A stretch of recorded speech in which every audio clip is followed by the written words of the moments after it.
Welcome back, ladies and gentlemen, to the Fast Podcast on the airwaves today. It is the Cat's Corner Podcast with your host, the three-time world karate champion, Ernest the Cat Miller, and your co-host, Big Shug Keziah. On this microphone, we blaze fire. Today, we have a special guest coming to join us eventually, whenever he gets to us. He is a world karate champion in his own right. He is Richard Plowden. What do you know about Mr. Plowden? Man, listen, Mr. Cat? This guy right here is a great, not just a good martial artist. He's a great person. You know what I mean? This guy right here, being a karate instructor, being just being a light in so many young people's lives. Wait till you hear his story. I've read a little bit about him, right? So we know that his children are also into martial arts, right? Well, we're going to find out a little bit more about him. I mean, we're going to let him tell his story, but we're just giving some background to our viewers right now. You met this man years ago. You're both obviously world champions, so you have that respect factor among you guys because martial arts are probably the most respected sport out there because you guys do what you do and it's real and it's legit. But he is now joining us, it looks like. So let's switch over and let's welcome to the podcast, Mr. Richard Plowden. Welcome, Mr. Plowden, to the Cat's Corner Podcast. Hello, gentlemen. How are you? We're doing What's wonderful. up, Rich? Hold on, let me say hello to Rich. What's up, Richard? Slow motion, Ernest. Let me bow to you. First of all, I like to bow to you to show my respect. Me too, Sensei. Oh, boy, both of you are too much. Yes. But listen, Rich, I wanted to have you on, man, because you got an interesting story to tell. Your life, who you are, how you got into martial art, and how martial art shaped your life and who you are. Yes, sir. It really has, Ernest. 51 years. 51 years. Now, let me ask you this. I remember my story, the way I got into martial arts. I wanted to kick somebody's ass. No, it was a situation with me. I have an older brother, Raymond, who was a bank manager. And across the street from the bank was a Taekwondo school, very new. The owner of the school set up his accounts at the bank and convinced my brother to join. My brother came home, told my dad, hey, I'm going to start taking Taekwondo lessons. My dad pointed at me and said, take him with you. So my brother wasn't too happy about that. Honestly, he's about 8 years older than me. He didn't want a snotty-nosed teenage brother following him around. But boom, the rest was history. So you have a brother in martial arts too? There are 7 of us Plowdens that are martial artists. It's actually, my nephew Travis, Ernest. It's his dad. I know Travis. Oh, it's his dad? It's his dad. Did I ever meet him? Did we ever compete against each other? My brother had no interest in competition at all. Mm-hmm. He would get so nervous as a teenager when I competed that he'd have to go and throw up. Oh, wow. So let me ask you this, Richard. When did you know that this is something you love, martial arts? Well, it's really interesting, Ernest. Of course, I didn't find this out until much later. My parents and my brother made an attempt to protect my mentality, but my instructor told them that they were wasting their money, that I wouldn't be very good. But I didn't know it. I thought I was doing well. I was loving it. I was in the martial arts school 4 or 5 days a week. Eventually, it caught on, but it took a while. There were some struggles, but I embraced it because I was learning something new. And then once I started seeing the upside and seeing that I was getting better, of course, I really embraced it. So what made this guy just decide you was not going to be good at this and so soon? I was a 13 and 14-year-old uncoordinated kid, a little thick, and I was not a natural athlete. So it took a little bit. I had to really understand. Can you pause with that thickness? We don't need to hear that. No P Diddy on here. Pause with the thickness. The young guys that took that word. Hey, Richard, the young guys that took that word and made it something else now. Back in the day when you was a little heavy, you say he's a little thick. Yep, that's right. it's come some there. But anyway, let's get back to that story because one thing I want to answer was this your full time instructor that kind of you started with and you ended, got your black belt with? Yes, sir. Yes, sir. And eventually, Ernest, I became the teacher's pet. You know, For he real? started once I became a black belt. Most Koreans were not paying students to teach classes. He paid for my tournaments. He'd take me to tournaments. He really, really, really embraced me. Wanchik Park really looked out for me and made me the martial artist that I became.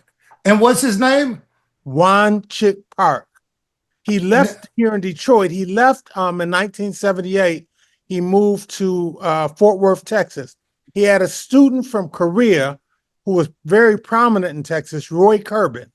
Roy Curbin out of Texas trained with my instructor in Korea and convinced him to move from here in Detroit to Fort Worth, Texas. And that's what opened the door for me, honestly, to begin doing open tournaments. Because prior to that, I was a Taekwondo man. I was doing Taekwondo tournaments. Now, did you ever growing up, did you ever have to use your martial arts? No, thank God, no. I mean, you know, stop and think about it.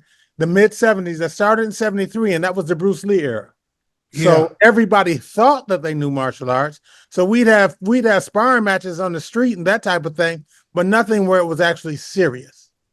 So you were never really like picked on and you had to protect yourself. Wait a minute, not even physical, but did you have to use the way of martial art thinking to Oh, get yourself out of a position? definitely to get Uh, yourself, you know, to make sure that you don't find yourself in uncompromising situations for sure. oh yeah. And You know, when you did you know that was different? That was shaped by martial arts. Well, it was shaped by martial arts, and also I had a very, very strong parental unit. So my dad was Hmm. very strong, and my dad really helped to influence me just to stay out of negative situations. You know, Oh, I was fortunate enough, Ernest. I grew up in a rough area here in Detroit. Dexter Elmhurst area. There was a of what became a very famous drug dealing group, Young Boys Incorporated. They ruled my neighborhood. But something that my parents did, one, they sent me to high school outside of the neighborhood. So I went to a citywide high school called Cass Tech that was supposed to be for those of us or on an educational level that was a little bit higher. Then also the Taekwondo school was out of the neighborhood. So many of my peers and my friends that I generated were not from that so-called rough area. So it helped me wow. grow. And then I went to college 4 hours away from here, Grand Valley State, and that's really where I was able to cultivate. Yeah. Hmm. Hmm. And that, now by that time, were you a black belt or where were I you at got in my your black martial arts? I got my black belt at 15. The first couple of years that I did tournaments, Ernest, well, my first adult tournament actually, We're not gonna go. Let's not. We got a lot to get to before we get to those tournament. I want to hear okay, about when did you start teaching? You I know, cause started once teaching. you got to, I started teaching from my instructor when I was 15. He gave me the kids class. and see, you can kind of tell being a martial artist. You can tell those kind of kids who are driven, that leadership, and those are the ones that start teaching at 15. And you know, and those are some of the better students. Yeah, So for well, you you, learn. yeah, and you can teach what you've learned. That's it. And you're learning while you're teaching, right? What mistakes not to make, Yeah. how to be able to motivate different people. And I was fortunate enough to have a cadre of kids under me back there in the 70s. They were all crazy. So they do whatever we tell them to do. And it was a blast. Did any of them doubt you, or did you? Oh, Now let me ask you this right here: is it easier for you to teach grown up or kids? I would say kids. It's I would say easier. kids because at a certain age, you know, adults start thinking they know everything anyway, Yeah, right? yeah, yeah. Particularly men. I'd much rather teach adult women than adult men because adult men think they know how to fight. You know what I tell my adults when they want to, when they think they know how to fight? Put it on. Let's get on the floor. Let's go. Let's go. But you know, I find it's easier for me to work with the older type. I think 15 up for me because the kids take so much time. that you have to you had to get on their level. And when I say get on their level, you don't want them to look up to you. You don't want them to give you so much respect that they can't listen to what you're trying to get them to understand. It's a process. Well, one thing in dealing with the kids too, you have the little league parents. Yeah, And yeah. that's a huge part of it. One of my mentors, Chuck Merriman, used to say in his school the parents couldn't talk to him. Man, you bringing up these names, Chuck, man. Chuck was one of the best coaches ever, right? Oh man, he changed my life. He coached the I've karate. been fortunate. Bro, listen. Anybody who's been around you know that we feel the same way because you touched my life as well too. And being like a motivator, you've been someone that listen, you know me. It wasn't too many people I just give in karate. I just give my respect to. Amen.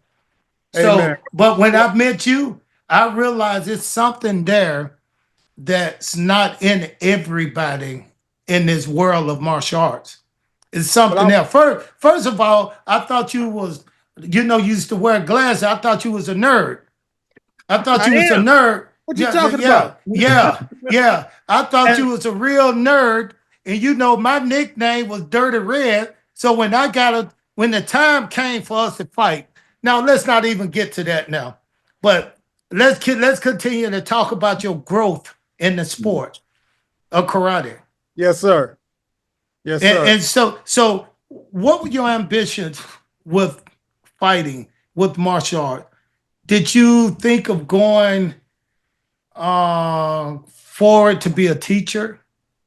Or what was your dream? What was your goals when you started taking karate?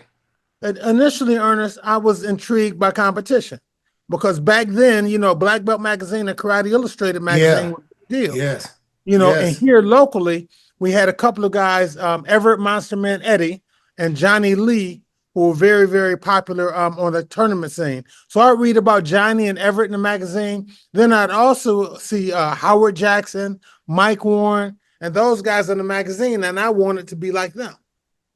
And when you say you wanted to be like them, did you just want your picture in the magazine, or did you want to be known as one of the best? I wanted to be known as one of the best. I wanted to win tournaments.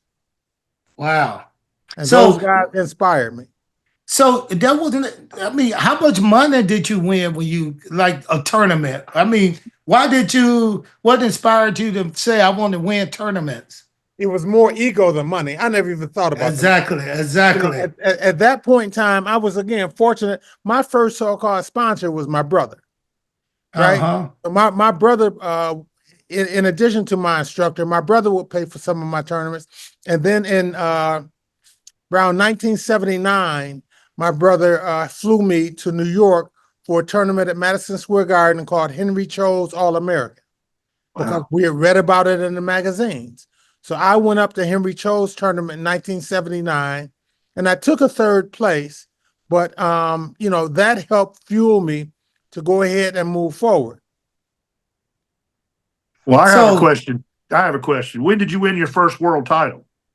Oh, my first world title came much later in life, so to speak.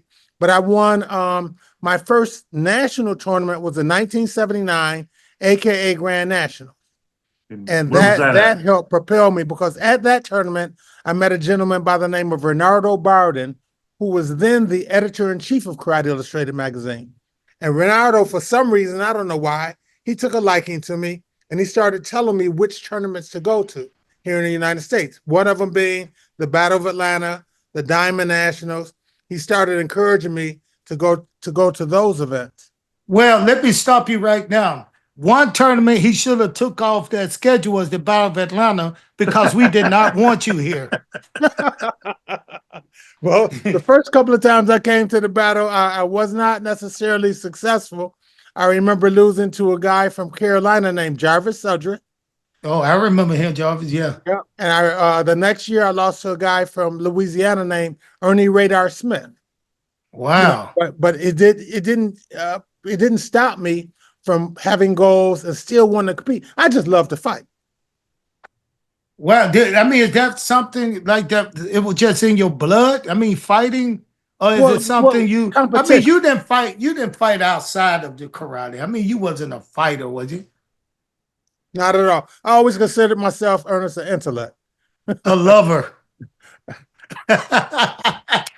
So Yeah, that yeah, that smart, yeah, yeah. more But than being. I never defined myself as being a tough fighter. I always wanted to be known as being a smart fighter, because in competition there are rules. There's things that you do, things that you don't do.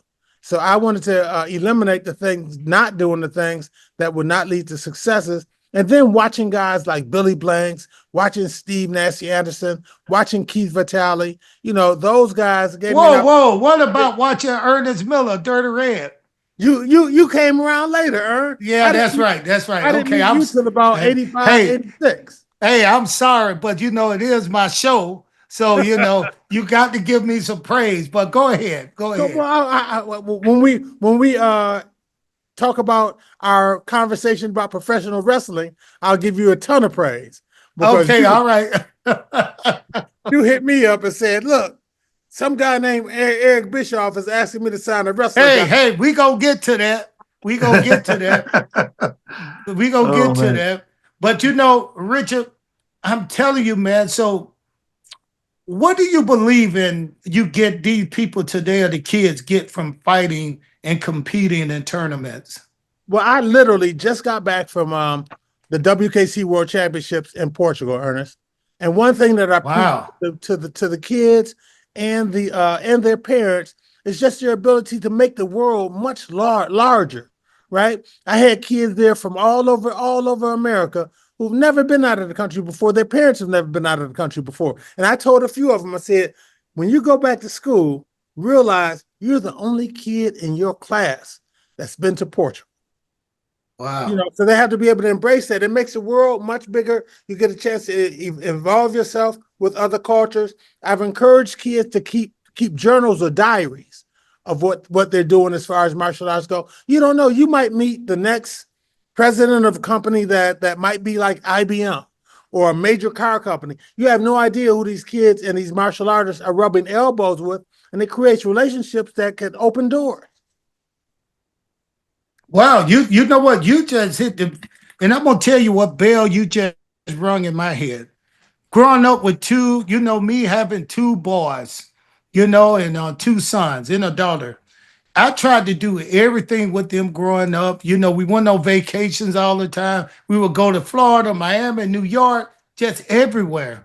One thing I wish I had done more is did more traveling outside of the country, so they could see what other people live like, what they act like. Just being in another country, just something totally different. It, Totally it, really, different. it really is. And every time I've come back to this country, I haven't traveled as extensively as the cat has, but Mhm. I've been able to go to travel throughout Europe. I've been in South Africa. I've got a chance to meet Winnie Mandela when I was in South Africa. But every time I've come back to this country, I'm much more patriotic. There's no place like Yeah, home, man. exactly. No No place place like like home. home. I know you got your vote in, right? Oh, Ernest, I just come on. asked. I Yeah, just yes, asked. sir. I That just was asked. first thing this morning. I'm That's why hoping. I think I saw your face on something about Fox Network or something. I'm Yeah, just well, saying. you might have seen a dartboard. Somebody throwing darts at my face on Fox. Uh so oh. so now let me ask you something, Rich. You got two kids. Speaking of kids, you got two kids. And you got a lovely wife. Your wife is, I mean, you guys are just a prime example of a lovely family. Thank But you, man. tell us about your kids. Well, I have a daughter, Morgan. She's 3 years older than my son, Richard Avery. And Oh, is she? I tell you, she just got married. Oh, congratulations. I did not want either of them to be involved in competitive martial arts. We got Morgan involved. Well, first off, we put both of them in tennis because I thought that one day I'll be able to sit in the box at Wimbledon and watch my son Yeah. and daughter, playing over in England. But neither one of them embraced that. We tried Avery in football. He did not embrace that. Morgan played competitive softball from the time she was about 8 through her freshman year of college. She was a very, very good softball pitcher. Made all city here, was all conference, got a little scholarship of sorts to Howard to play softball, but there was a situation with a coach.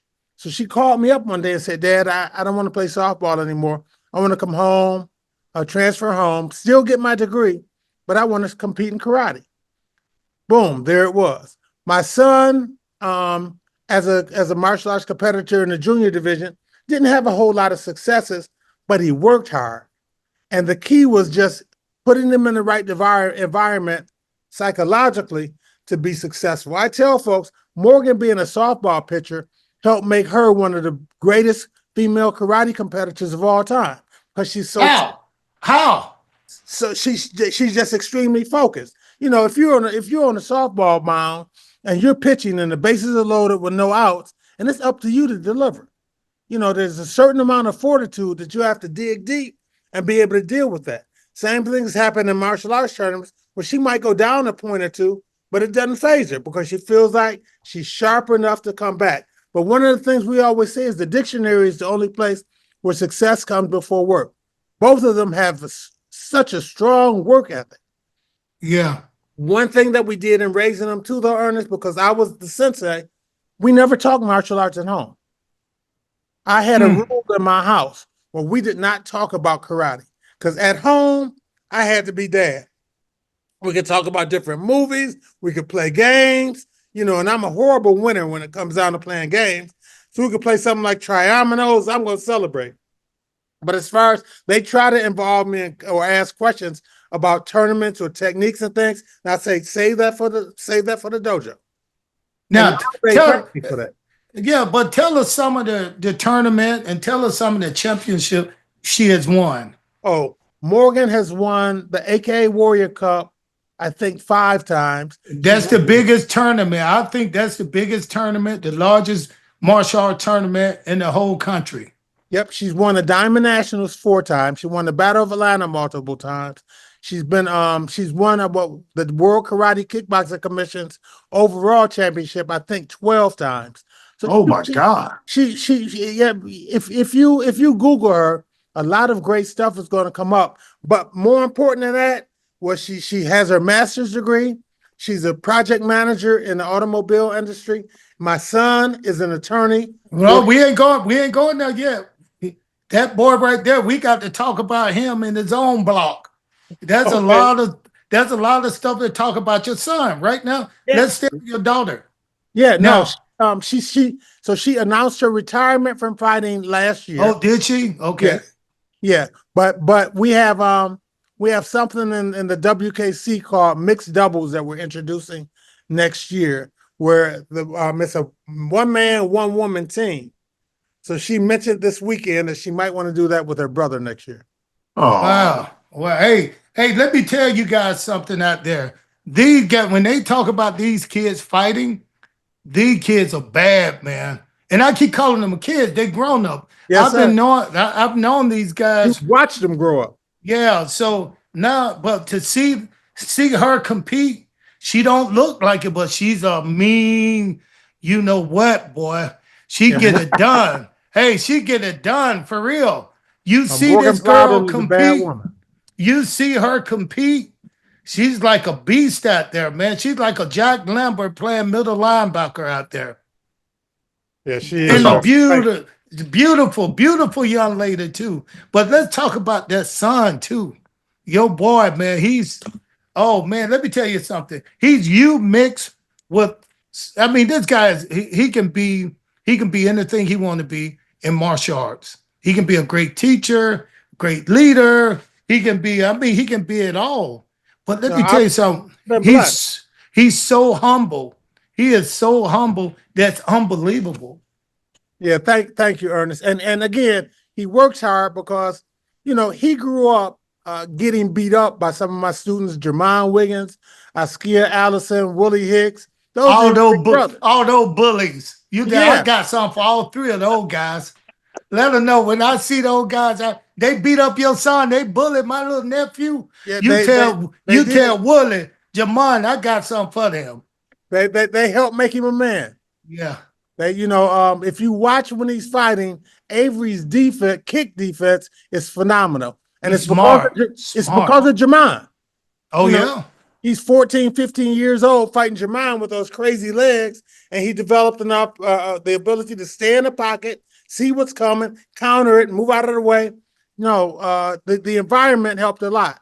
And now, as I was going to say, for him to still train through law school, still compete and win through law school. Now he's a corporate attorney working 75 to 80 hours a week, sincerely. Still finds time to come in here and train, come in here and teach, motivate folks. But I think a large part of it is, Ernest, even though he's in his early 30s, the partying is out of the way. He has a girlfriend who is outstanding, so he doesn't have any distraction. Good. Yeah, it is. It really is. You are a very blessed man. Very blessed. Man, I say that every day that I wake up with my wife and my kids. God really looked out for me. And that's the person, when I first met you, I looked at you like this smart karate guy, laid back. All you did was smile. And I started trying to bully you around a little bit. But you know who straightened me out? Who? Your wife. Your wife looked at me and said, "Don't play with me. I don't play that." Tell her, how did you meet her? That's funny. How did you meet her? Tell me about your wife. Ernest, she's lovely, sweet lady too, very sweet. I had a friend that I went to college with who was working at a girls' residential facility for young ladies who were in trouble. So she asked me if I'd come and do a motivational speech for the girl. So I went. The place was called Vista Maria here in the Detroit area.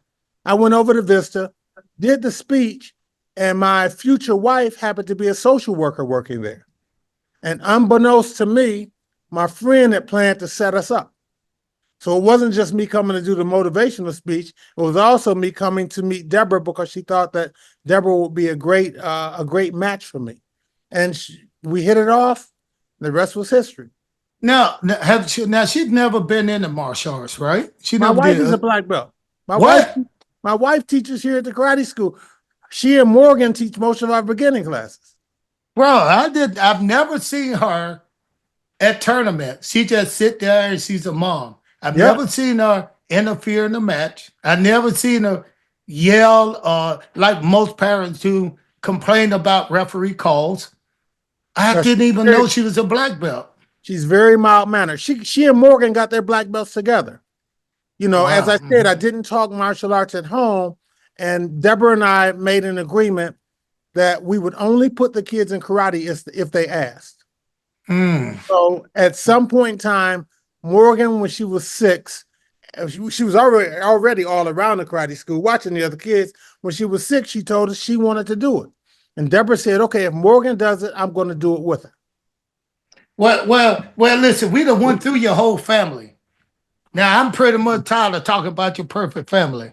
Oh, listen, far from perfect, man. Let's talk about you now in your life in martial arts. Let's talk about when you first met Dirty Red. For y'all who don't know Dirty Red, it's the cat. It's me. When did we first meet? Or do you remember the first time? I think the first time was in Washington, D.C. at the Capitol Classics, Ernest. You're right. Yeah. Yeah. You're right. I remember because of course, you were in the heavyweight division. I had to know who you were, so I had to ask around. He's a former college football player, and A, B, C, and D. So and I was always impressed with your athleticism. Now you had the gift of gab, but to be able to match your athleticism, you were able to deliver on the crap that you taught. He gonna talk. Yeah, no doubt about it. But good at it. But the thing is this right here. I was athletic and I beat everybody. I would beat everybody until I got to that top level. That's you, Terry, and Nasty, Anderson. These are the three top world karate champion in the heavyweight ring. So I did my homework. I said, okay, Richard, I can beat him because he's not physical. He's not wild. He just easygoing. And he's kind of, to me, he's kind of nerdy. I thought. But but I loved it. I thought until I got my I thought until I got my hands on him in the ring. Something I had been asking for the whole year. I can't wait till I get my hands on Richard. When I got and my hands on him, all I was thinking about then how to get out of there how because can I let go? he Let was me let all go. over me. Hey, this dude, Richard, you were so smart that you'd have not fall for anything I did. I played mind games. You I did. get in the ring and talk to people and tell them I'm gonna beat you. Then when I get through, I'm gonna beat this guy over there. Then I'm gonna go eat. Then I'm gonna come out and then I'm gonna beat your friend. Yeah, then I'm gonna beat your friend. I just talk, just try to get in people's head. But this guy wouldn't do nothing but sit there and smile at me. That's He'll it. smile at me, then get in there and beat me. Now he didn't beat me like he just blew me out. Not the way his kids Never. beating people now. But Never. he beat me every time I fought him with some smart technique. He beat me off of the mistakes that I made. Yeah, but you were always a tough competitor, Ernest. I could not slip. If I slipped, Exactly. not only could I lose, but I could get hurt. But listen, you beat some of the best. Did you ever beat? Tell me some of the big name guys you beat in Well, tournament. I'll tell you what. We had an event called the Atlantic Grand Slam in New York City. It was in '87, Ernest. It was double elimination tournament, $5,000 grand championship. That's in '87. That's a So lot of money. at that tournament, I beat Nasty twice, I beat Billy twice, and I beat Mafia twice. That was my best tournament outing. To beat my each of goodness. those guys 2 times in one tournament, nobody can ever say that. Nobody could do Never. that, man. Nobody. Never. And those when you talk about competitive tournament fighting, those are three of the top names. Ever. Those guys probably lost only a handful of times. You know, Yep. I beat Mafia. Rest is so I beat up Nasty Anderson because we were so far behind we couldn't win. So my coach told me go in there and try to beat Team him fight. up. Yeah. Yeah. So let me ask you this right here. Why didn't you ever go into like kickboxing and that other stuff?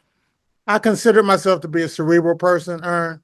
I didn't want to risk concussions beyond the type of fighting that we did. There was a guy here in Detroit. His name was Kerry Roop. And Kerry Roop was a PKA middleweight and light heavyweight champions at different times. And I went out and worked out at Kerry's place with him once. And he asked me if I'd go ahead and do some kickboxing. But there was no money in it. No money. I didn't see Joe Corley in the PKA making anybody millions of dollars. So, what would be the point? I had a college degree. No, did not intrigue me. And you know what? We made more money in tournament fighting where it was fun. It was really fun. And every now and then you get somebody who may get hurt, but it wasn't really a serious sport to think about head injuries and brain damage because and that was before gear. I mean, before head gear. Yeah. So since we are here right here at this martial art, we got all your martial art. I want to talk about what you're doing now for kids with cancer. I want to talk about that first, but I want to ask you, do you have any knowledge or do you watch pro wrestling at all? Ernest, I'm just asking. I've been a wrestling mark since 1969, bro. Okay, since you just said that, then I got 3 questions. Yes. Pick a wrestler, female or male, and let's compare these wrestlers to your family, personality-wise. Your family. What wrestler would you compare your son to? At this stage of the game, I'm going to have to say a Roman Reigns or a Rock, man. Oh yeah. Okay. Okay. All right. I can see that. Okay. How about your wife? Oh, well, my wife's more of a behind the scenes manager type of thing. So, give me a female manager. Sherry? It could be a female male. It's just the personalities that they No, can take on. yeah, my wife's kind of laid back and quiet, but as you would say, deadly on the quiet tip. Okay. Yeah. And then your daughter. Who would your daughter remind you of? Um, my daughter is probably the EST. Okay, Bianca Belair. Yeah. Yeah. Oh. Now see this guy right here, Richard. People ask me why did I have him on. He's a real mark. He's a real. Hey, Big Ray, why don't you ask Richard some of these wrestling questions and see what he's tuned up on? Who's your favorite wrestler? And you don't have to say me, Big Richard. 'Cause I know Well, what you're gonna do. Cause you the president. You running for governor or something. You know how to make us feel good. So you Well, don't have to say the cat. favorite wrestler, not on the screen, probably Randy Savage. Wow. Okay. Why Randy Yeah, Savage? I was a big Randy Savage fan. Oh yeah. Yeah. Who was? I like the way that he handled the microphone. And I like his physicality. Thinking, always thinking, Richard Plowden. Always. That's it. And believe it or not, Randy Savage cut his teeth here for a while with big time wrestling. With Eddie Oh Farhat, yeah. Cheeks big time wrestling. So Cup of coffee in the big time. Yeah. that's it. Hey, so Rich, let me ask you this right here then. And I got so many questions to ask you because you're please, smart, let's dude. go. I got you here. What are the differences you see in today's wrestling? And let's say the 97s, the 90s when WCW and WWE were going head to head. I think that the storylines are not necessarily as strong across the board. Okay. Right? There's so much that's invested in the top part of the card and not as much invested in the mid card. So I think that's a big difference. I think mid card feuds back in the 90s were a little bit stronger than they are now. And you would agree back in the day they were long term, and now they heat them up so quick and get them over with so quick that it just you get disinterested. That's it. They burn through it. The storytelling is a lot different. Now, you from Detroit, you've been there your whole life pretty much. Yes. You're wrestling there. Were you more of an NWA guy growing up, or were you more of a WWF guy growing up? I'll listen to you. Definitely an NWA guy, although I did go to some of the promotions that Bruiser had at what we call it the Olympia Stadium. I went. Right. I remember seeing Andre the Giant there, Baron von Raschke, the Bruiser, Snyder. But I was more into the Sheik, Bobo Brazil, that type of, to the point where one of my very good friends growing up, you guys had the power plant there in Atlanta back in the 70s. Here, we had Lou Klein's gym. So one of my friends went to Lou Klein's gym, got trained by Lou Klein, and then started wrestling for the Sheik. That's awesome. I noticed you never mentioned the Dusty Rhodes, the American Dream. Oh, I figured no. he would be one of your favorites back then in the day. He was preaching and teaching and dropping them elbows. That's right. So, Dusty was here mid 70s to late 70s. He was a part of the Sheik's run. Well, let me mention a name and drop a name and see if remember this guy. Thunderbolt Patterson. Oh yeah, from right there where you are. Yeah, Thunderbolt Patterson will come in and work for the Sheik. Yeah. So who was your favorite when you was like growing up? Let's say from, because you say you started early. Let's say who was your favorite? Who was your favorite? Had to be somebody who looked like me, man. Bobo Brazil. Oh yeah, I love Bobo Brazil, man. Yeah. No, from Benton Harbor, Michigan, and I got an opportunity to interact with Bobo a few times because the friend that I mentioned eventually started promoting. So the Chief would help him with his promotions, And yeah, he had Bobo on the show. The very first match that Sabu ever had under the name Terry, man, what was his Terry something or another was his first name wrestling. He wrestled on my friend's show here in Hamtramck, Michigan. Rhino wrestled on one of my friend's first shows in Taylor, Michigan. So I watched those guys come up. Now, did you go to the WrestleMania 3 that was there in Pontiac Silverdome? No, you weren't one of the 93,000. No, I was not. I watched it on television, but I Me and you both. Yeah. So Richard, let me ask you this right here. Since you know so much about wrestling, you think you're just so smart. Oh no. You kind of give me a little mad because you know so much more than I do. I'm kind of get angry, and I wish I would have never brought you on my show to make me look bad. You understand what I'm saying? First of all, you beat me up in karate. You know you did, and now you won't try to make me look bad on my own show because I don't remember any of those guys you were just naming off pro wrestler.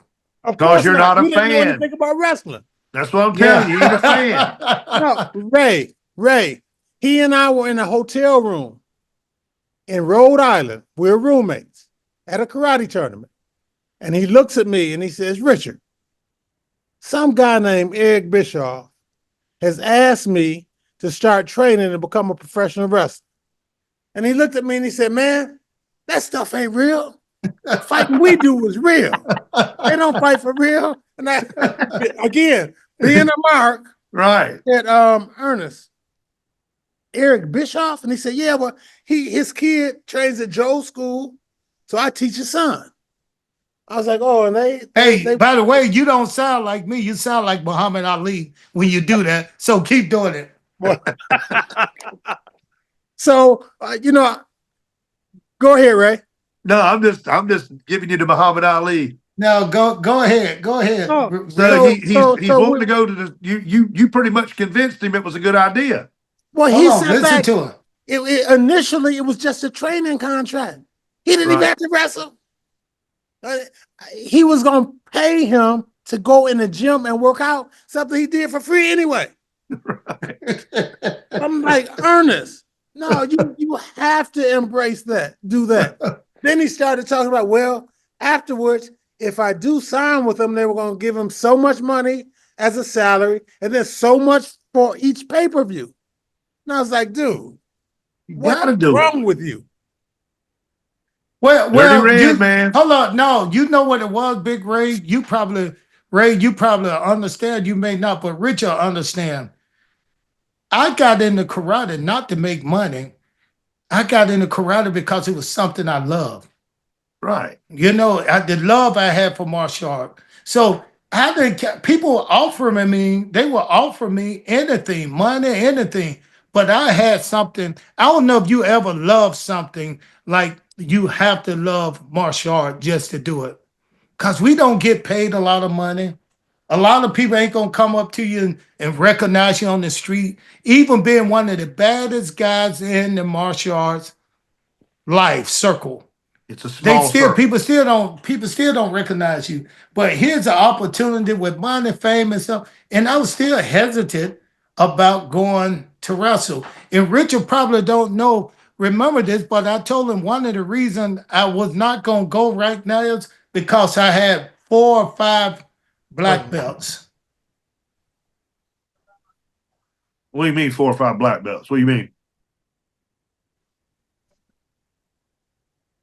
Did you freeze up? Did he freeze up? There he is. He's back. He froze up. All right, you back now, Ernest. What do you mean? He's praying right now. What is he doing? Yeah. Okay, my phone messed up my thing. But anyway, Richard, you probably don't remember one of the reasons I told you I was kind of hesitant about going right then was because I love teaching kids karate. And I had future black belts that I really wanted to see them to that black belt. So I kind of hesitated, but Richard called me all kinds of names.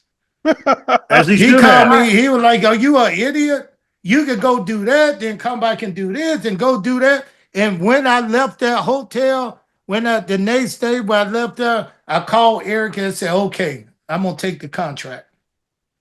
And the rest is wrestling history. Yeah, you did awesome, man. I thought he did a really good job. He was one of my favorites. I thought he was underutilized. Oh, for sure. Yeah, I really thought that, you could really get behind him. When he was a heel, he was a super heel. And when he was a face, he was a funny face. So I liked it. I liked it a lot. Well, even now they consider me a legend. When I go to WWE and go to these different venues and different things, now they say I'm a legend. So I did what I was supposed to do. That's and because you're elderly. That's because and you're I elderly. enjoyed it. Well, what do they call people with bad bodies like yours? Rich. Yeah. No, fat rich. No, you made us proud of you, Ernest. Hey, bro, listen. And you know this, even when I left karate, you guys will see me come back every year. Even when I was wrestling. I go make a movie, I come back. I go wrestle in Australia, I come back. I always came back to karate. And you guys really motivated me, man. And Anthony, Billy, you guys, Terry Kramer, you guys kind of kept me in control, under control a little bit, because I had you guys to look up to. If it weren't for you guys, there was nobody for me to respect or look up to, because I felt like I was so much better than everybody. But you guys whooped my butt and said, go sit down. We still, we still on a different level. They still running things. They still running things. They were the 4 Cowboys, man. So I'll say this, Richard. He's been looking forward to this podcast for a while. Well, he's been talking about it with me. I'm flattered.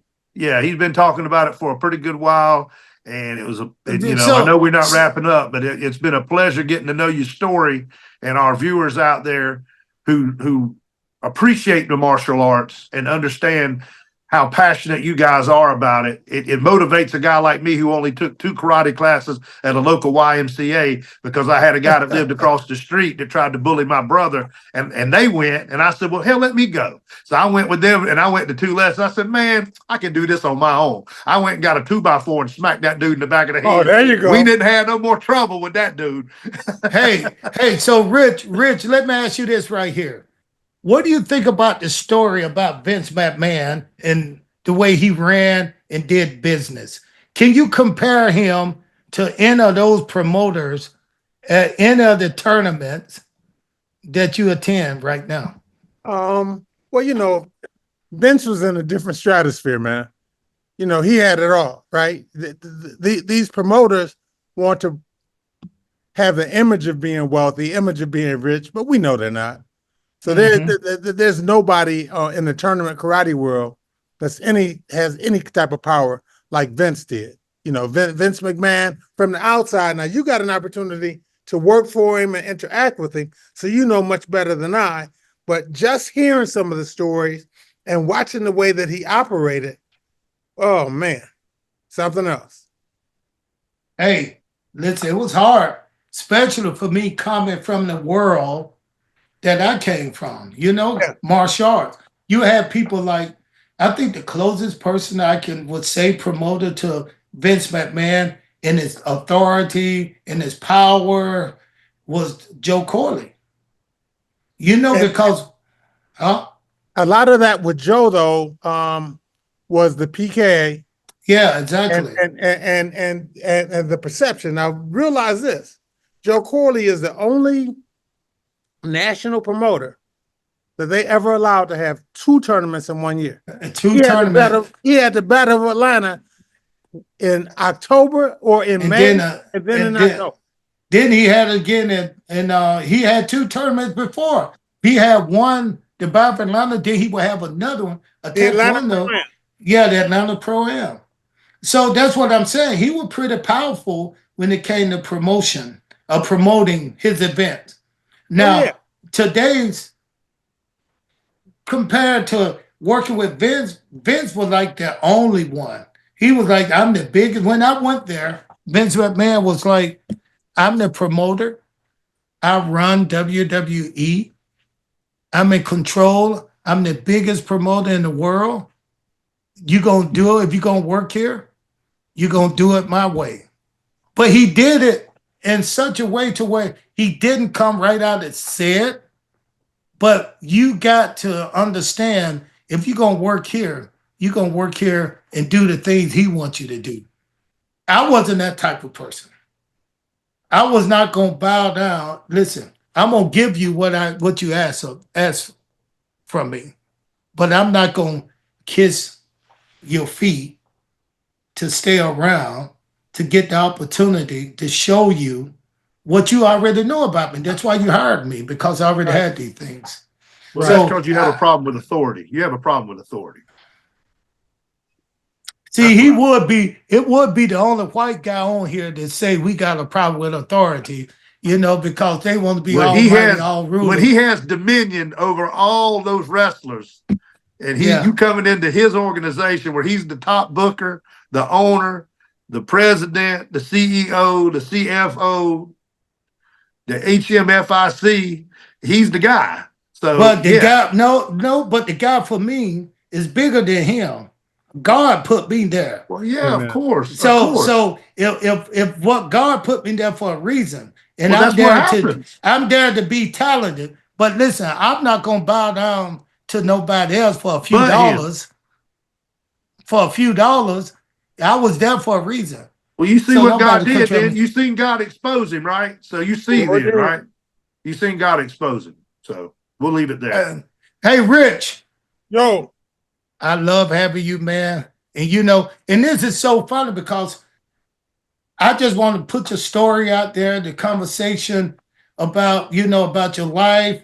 And before you go, I just want to hear, to me, one of the most important things that feed me to understand you and make me want to hear more about you and try to spread the word out there. Tell us a little bit about this kicking cancer. kids kicking cancer. Yeah. Yeah. Little over 20 years ago, well, I was with my martial arts school. I've always been a community advocate, right? Always important for me to work with young people, you just to help keep them off the streets and out of trouble, so to speak. So I developed a reputation here in the city for doing things like that, working with community groups and organizations. And I got a phone call one day that a rabbi was having a community meeting to discuss using the martial arts in Detroit public schools as an anger management tool. So they asked me to come to the meeting. So I went to the meeting and sat next to him. And just being blunt, it was a room full of African Americans. He was one of the only Caucasians in the room, and they beat him up. How dare you say that you're going to come into our school system and you're going to have this the solution for all of our problems through the martial arts. But I got it. I understood what he wanted to do. So he and I hit it off. He asked me to come to his office, have a meeting with him. We sat down and met. He offered me a job, right? Using the martial arts to help kids that have been told you can't play basketball, you can't play soccer, you can't do different things, but everybody could do martial arts. Guys, I've taught classes where 100% of the kids are in wheelchairs because I could teach them a block, I could teach them a punch, but more important than that is getting inside their head and let them know you're a powerful martial artist. You can fight whatever's coming your way. So when it comes down to their cancer treatments, we have a couple of meditations and some breathing techniques that we teach them when they're going in for a poke or to have a port access or something to that effect. They're going through chemo, they're going through radiation. They need to know that they have support and that people believe in them so they can believe in themselves. And that's what our mission with Kids Kicking Cancer is all about. God bless you, man. God Yeah, bless and you. we don't just work with kids with cancer now. We work with kids that have a variety of different diseases because the approach is the same. So what made you want to get into that part? I mean, that's another world in karate, but outside of teaching karate, running your school. Yeah, but Ernest, at the end of the day, I want to leave here knowing that I made a difference, sincerely, right? And working with these kids, just the way that they embrace you, the way that they look at you and talk to you, you know that it's having a positive effect. Now, unfortunately, of course, we have a number of kids. I just lost one last week, 16-year-old boy. that really tore me up.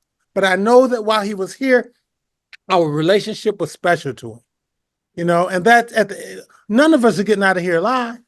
Nope. So if we can have somebody who helps us through the difficult times, then that's fantastic. And if I can be that vessel, if I can be that vehicle, then I'm embracing it. Most people don't understand and won't understand this, but people like me, people like you, and a lot of other guys I know in the martial arts world, people ask, why did you learn karate? It wasn't really to beat up people. I wanted to know something, which means I have something that I can give away. And there's so many people you touch through martial arts in so many different ways. Maybe it's just a conversation. When did you start doing karate? Or I started doing it. Nathan, you talking about a life situation with this guy. That's and right. You giving him information that you don't know how you got it, but then you can relate it to something I did in martial arts, a way I had to think when I had to go up against this guy who'd have beat me 5 times. Now here I am in front of him again. What's the martial arts way? The martial arts way for me is say, I can do this. I can do this. I never give up. It's not over until somebody quit. You take that information right there and put it in a martial artist and we could give it away. So that's what you're doing. Ernest. It's a ministry. Yes, exactly. It is. And you're doing a great job, man, because like I said, man, your family is great, man. I love seeing you at the karate tournament. We're gonna put this out. I hope that people listen to it and not just listen to us talk, but understand who you are. And understand the message. Yeah, and understand the message that, listen, there's people like you out there. Tell us, and I want to put on here, how do people get in touch with you if they want to talk to you, if they somebody might just want to hear your story and contact you. How can they do that? Ask them to reach, or I'm asking, you can reach out to me at Plowden at kidskickingcancer.org. kidskickingcancer.org. And let's just talk. If you can't tell based on this podcast, I am an addict, right? I love this stuff. I love helping people. I love encouraging people. And I also, as Ernest said, I like developing people, right? I've been fortunate enough as a martial arts instructor to have a myriad of my students win world championships. But more important than that, they're good people. And that's what matters. Yep. And as the disciples asked, who is the greatest in the kingdom? He said, the server. Big and Ray, that's what you're doing. You're serving people. Big Ray, calm down, Big Ray. Let him finish. Go ahead. It's finish. All good. Ray hit the point, hit the nail on the head. But I don't want to say to you guys, I've been watching your podcast, Ernest, and I'm so proud of you, man. Have you seen how he's mistreated me over the many, many months? Hey, Ray, welcome to the club. He mistreats everybody. He's trying to take 400. Listen, Richard, he's trying to take 400 years out on one white guy, dude, and it's not fair. It's not fair. Go ahead, Richard. Go ahead, Richard. No. You just, Ernest, you've done well, man. And I'm just super proud of you, man. I love telling people that you're my friend. Hey, bro, listen, I love you being in my life, and you've been here for a while. And I hope, like I said, I hope somebody hear this and get something out of it and need you. Because once they get you. Listen, Kids Kicking Cancer is a nonprofit organization. We can always use donations, people that are listening to this, donations or individuals who just want to reach out and help. Again, Plowden at kidskickingcancer.org. Hit me up. That's awesome. Hey, brother, thanks for coming on, man. And Big Ray, one thing I like to see you coming, but I love to see you going. I understand, but now a message from our sponsor. We're Recite. Of course, we offer all-inclusive site work. We're Recite. Of course, we have a dynamic site crew. We're Recite. We have secure foundations. We're Recite. Of course, we're good stewards. Recite redefines the way site work is done. Contact us at recite.com. It's re-site.com.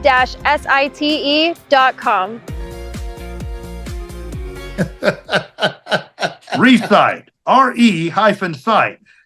Metro Atlanta's only place to go for all your construction needs. It's Resite, re-site.com, Resite.